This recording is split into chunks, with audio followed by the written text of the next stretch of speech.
Ukraine announced victory in the area south of the city of Bakhmut. The entire Wagner battalion had less than 20 survivors. Hundreds of Russian paratroopers were captured at the front. During a press conference at the Kyiv Press Center on Wednesday evening, May 10, Colonel Serhiy Cherevatiy, spokesman for the Eastern Ukraine Military Command, said a large area is 3 kilometers long and 2.6 kilometers deep. KM has been recaptured in just the last 24 hours. That is the area that Wagner's army took nearly 6 months to capture. According to Colonel Serhiy Cherevatiy, the Ukrainian counterattack was carried out by the 3rd Ranger Brigade to attack the 72nd Airborne Brigade of the Russian Army in charge of covering the southeast side of Bakhmut city for Wagner troops to attack the area. Downtown. In the first few hours of fighting, the 6th and 8th companies of the Russian 72nd Airborne Brigade were completely annihilated along with a significant number of armored fighting vehicles. The rest of the Russian Airborne Brigade fled. Part of the 3rd Ranger Brigade continued to pursue Russian paratroopers, part attacked Wagner's flanks. Taken by surprise, the 3rd Shock Battalion of Wagner's army died in battle, leaving less than 20 men to escape.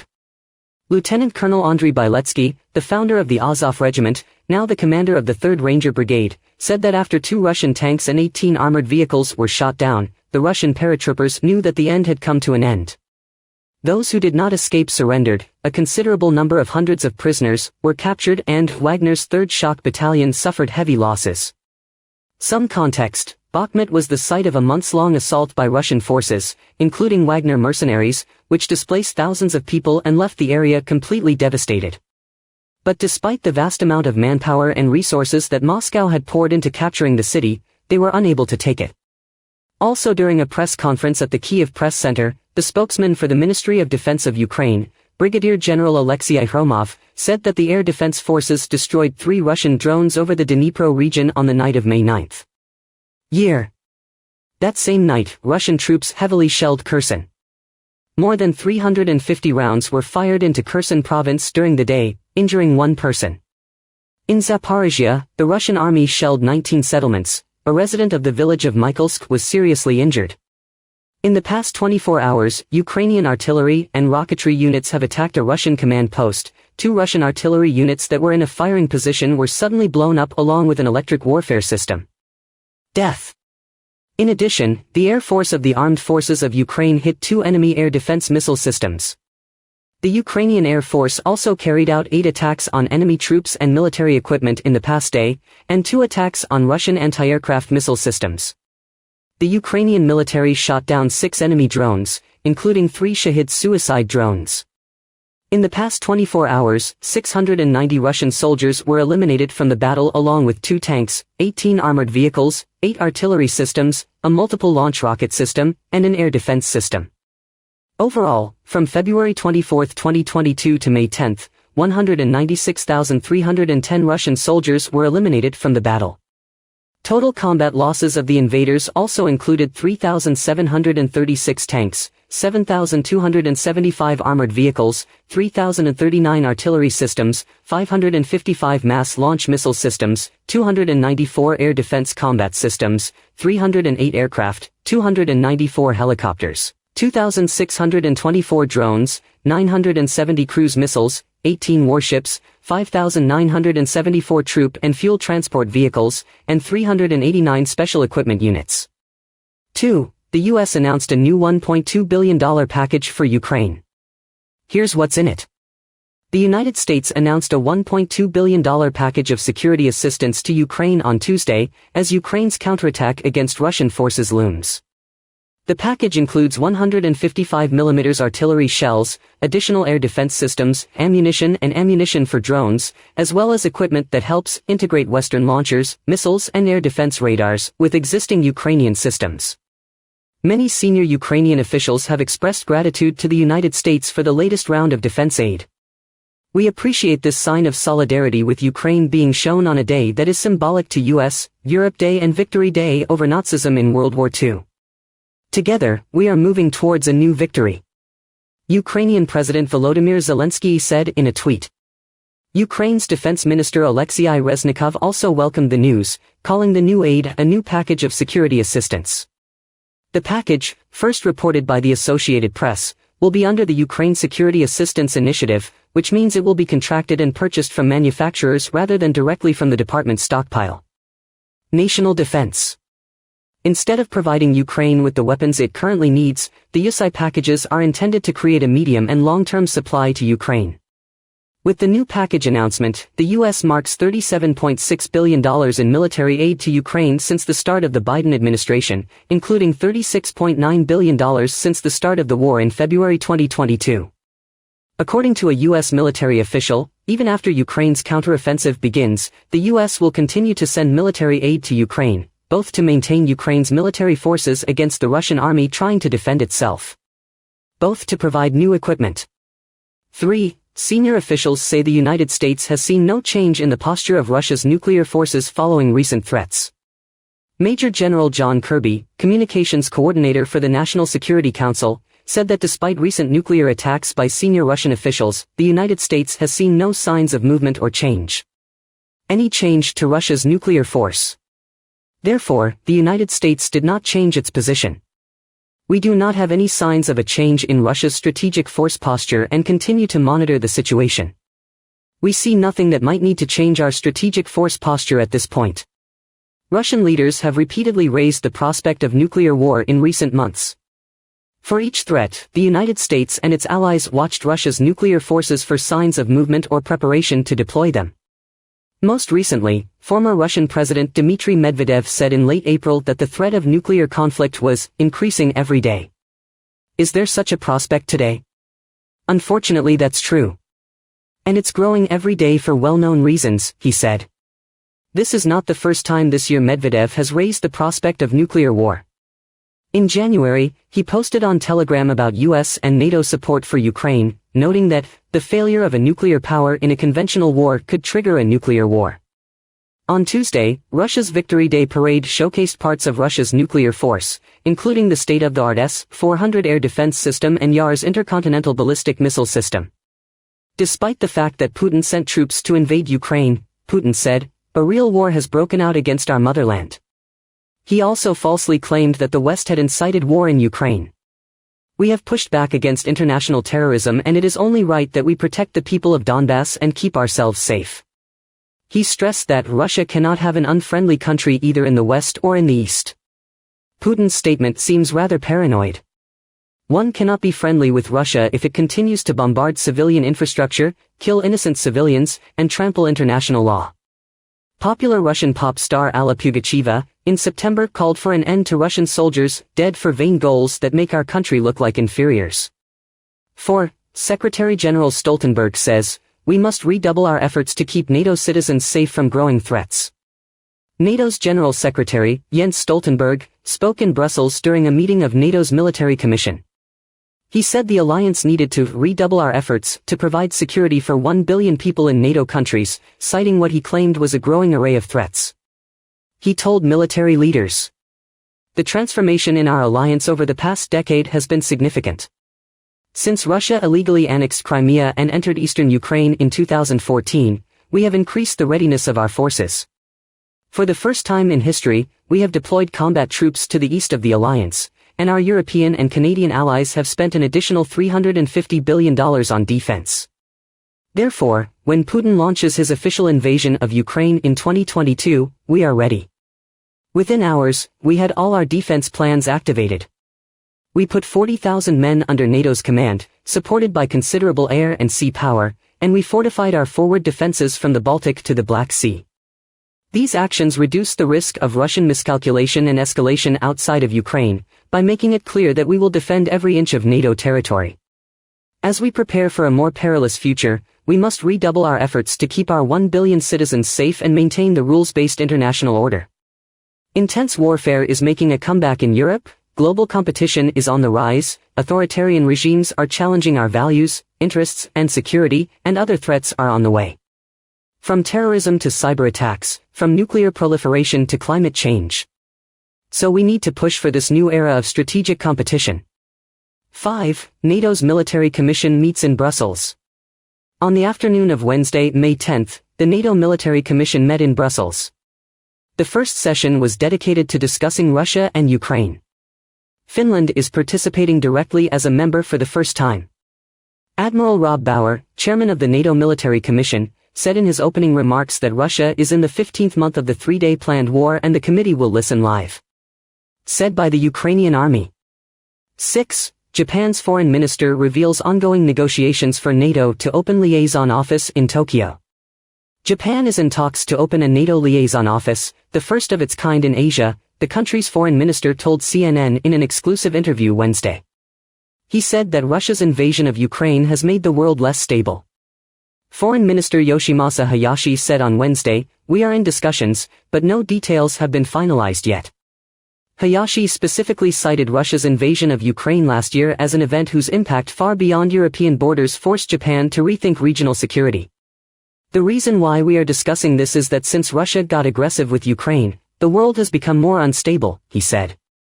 "What is happening in Eastern Europe is not limited to Eastern Europe, and that directly affects the situation in the Pacific. That is why our cooperation in East Asia and NATO is becoming more and more important."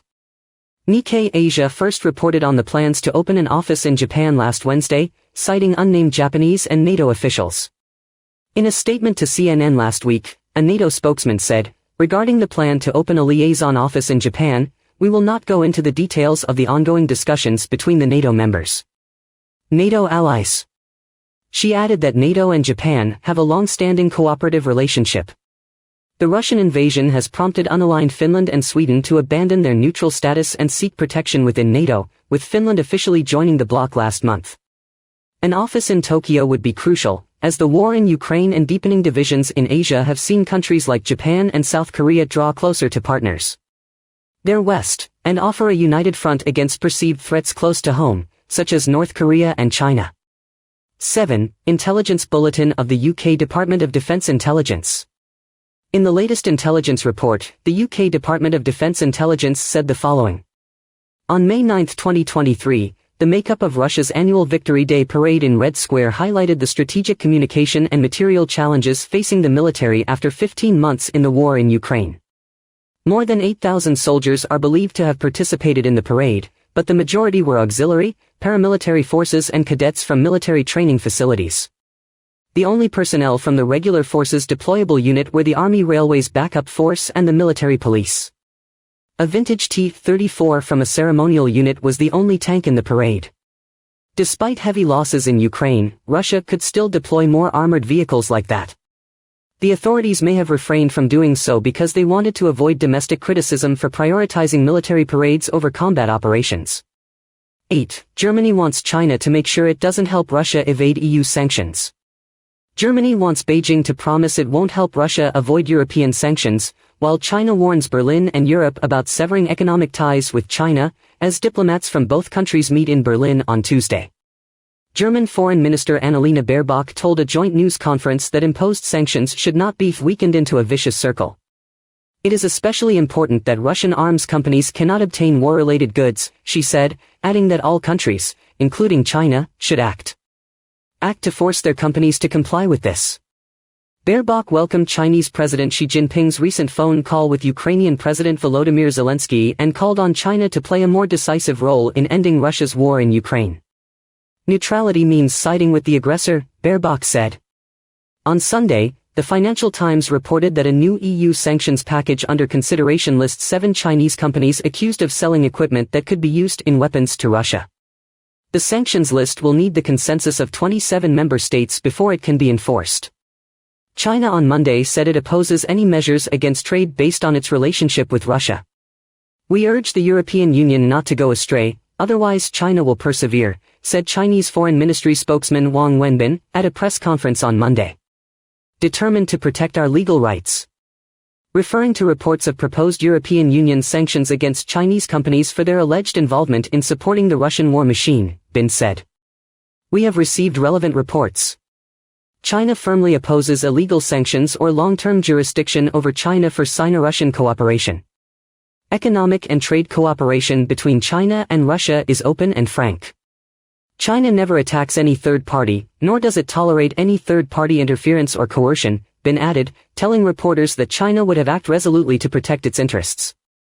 China insists that it does not provide weapons to assist Russia in the war in Ukraine, and Bin reiterated that Beijing holds an objective and impartial view on the war and supports peace talks.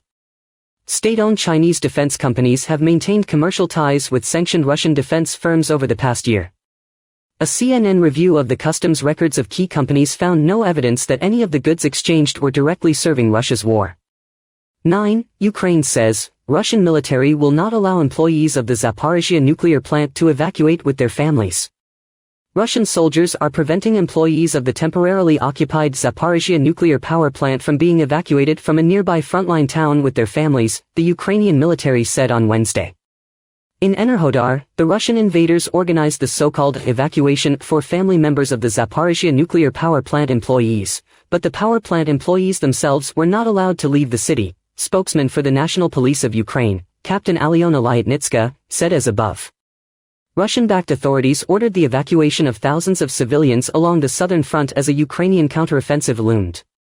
Enerhodar, where most of the nuclear plant's employees live, was among 18 settlements whose residents were evacuated over the weekend. The Ukrainian military said the evacuees had been moved to entertainment centers and hotels in the southern towns of Berdyansk and Kirilivka, while others were taken to Russia's Rostov region.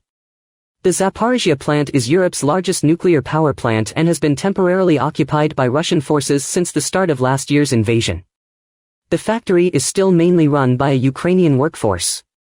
The plant's location on the front lines meant that shelling of towns around and near the facility was common. The United Nations nuclear watchdog again raised concerns earlier this week about safety at the plant, describing the situation as increasingly unpredictable. 10. Ukraine's 82nd Airborne Brigade is extremely powerful and could lead the upcoming counterattack. New Jersey-based Forbes journalist David Axe has a report titled Ukraine's 82nd Air Assault Brigade is ridiculously powerful and could lead the coming counteroffensive, which means Ukraine's 82nd Airborne Brigade extremely powerful and can lead the oncoming counterattack. The 82nd Airborne Brigade of the Ukrainian Airborne Forces is surprisingly strong. It was clear that the 2,000-man brigade, formed last February, would lead from the front when the spring mud of Ukraine finally dried up and Kyiv launched the long-planned counteroffensive. According to Kyiv's combat sequence, the airborne forces actually don't travel by helicopter or plane very often. Especially in the current war, where the Ukrainians are fighting on their own territory and in any case, the Russian air defenses will rule out large-scale air attacks. According to Ukrainian custom, airborne basically means elite. That's why it makes sense for Kyiv to reserve much of his best weapons for his airborne brigades. Secret documents leaked online by Private Jack Teixeira of the U.S. National Guard show that the 82nd Airborne Brigade, the 10th Brigade or Regiment in the Airborne Forces, will receive all of the equipment. Mainly from Ukraine's foreign allies. These grants include all 14 Challenger 2 tanks Ukraine received from the UK, as well as all 90 U.S. Stryker-wheeled combat vehicles and all 40 Marder tracked infantry fighting vehicles. Provided by Germany. 24 U.S.-made M119 towed howitzers provided fire support. At first, the leaked documents confused many observers. We have photographic evidence that tank crews from the veteran 25th and 80th Airborne Brigade have traveled to the UK for training on the Challenger 2. Now it appears the 25th and 80th Brigade have cut those teams. For the newly formed 82nd Brigade. The 71-ton, 4-crew Challenger 2 with its thick composite armor, the equivalent of almost 2,000 steel cups on the front of the turret, may be the best protected tank in Russia's wider war in Ukraine. Great Britain donated heavily depleted uranium bullets to the tank's 120mm rifles. Those 14 Challenger 2s are possibly the best weapon the Ukrainians have for direct attacks on Russian fortifications. And they will have the strong support of 40 Marders.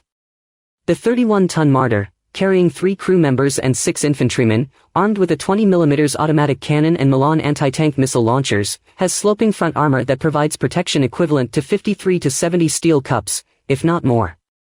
Protect along the sides with at least 33 steel cups. It's a tiny fraction of the armor that protects Challenger 2. But for IFVs, it's a lot. Ukraine's mainstay BMP-1 IFV has half the protection. Marder can deflect 30mm automatic shells. In a combined armed attack, the Challenger 2s would sortie first, bombarding enemy tanks and positions with their 120mm guns while shrugging back. Meanwhile, the Marders would sweep along the flanks of the tank formation, dropping infantry squads to suppress Russian anti-tank missiles and deflect any Russian attempts to get past and behind. Challenger 2. The tank's armor is thinnest at the rear. And once the Challenger 2s had broken through the Russian defenses, the strikers were able to run through the gap and into the poorly defended rear of the Russians. The 8-wheeled, 16-ton Stryker, carrying 2 crew and up to 9 infantry and a heavy machine gun or grenade launcher, was lightly armored compared to the Marder. It can withstand the fire of heavy machine guns, but a 30mm cannon bullet can pierce it. The Stryker wouldn't last long in a direct attack on Russian fortifications. But the Stryker's wheels give it high speed and good fuel economy. The Stryker is easier to maintain than other infantry fighting vehicles. It might just be the thing to strike quickly, deeply in an armored breakthrough. Imagine 90 Strykers, towing more than 800 angry infantry, swarming behind the Russian front lines. Attack and then flee when the Russian defense can turn. In that sense, the 82nd Airborne Brigade is an assault and minesweeping force. There are only 2 important things we don't know about the brigade's force structure. What technical means does the 82nd Airborne Brigade possess? And how powerful is its logistics train? Technical means are crucial for the initial attack on Russian defenses. They cleared minefields, pushed aside concrete barricades, filled trenches and dug up ledges, a sequence of actions soldiers called pre-assaults. During an attack on the Russian defenses, the Challenger 2s would move far enough forward to cover the engineering vehicles. If the pre-attack is successful, the tank will advance through the gap and protect the armored vehicles that can accelerate through. How deep the infantry fighting vehicles can penetrate depends not only on their speed and agility, but also on their logistical support. If the Stryker runs out of fuel or ammo, the demining process will stall, and possibly even collapse. Anticipating huge supply requirements if pre-assault and mine-clearing operations are to be successful, the United States has in recent months pledged to supply Ukraine with 69 fuel tankers and 105 fuel trailers, along with fuel trailers. Many other medium supply trucks. We do not know how many of those support vehicles belong to the 82nd Airborne Brigade. But if the Ukrainians really intend to let the mighty new brigade lead the upcoming counteroffensive, there is no doubt that there will be a substantial supply train waiting right behind the tanks and combat vehicles of the Airborne Brigade.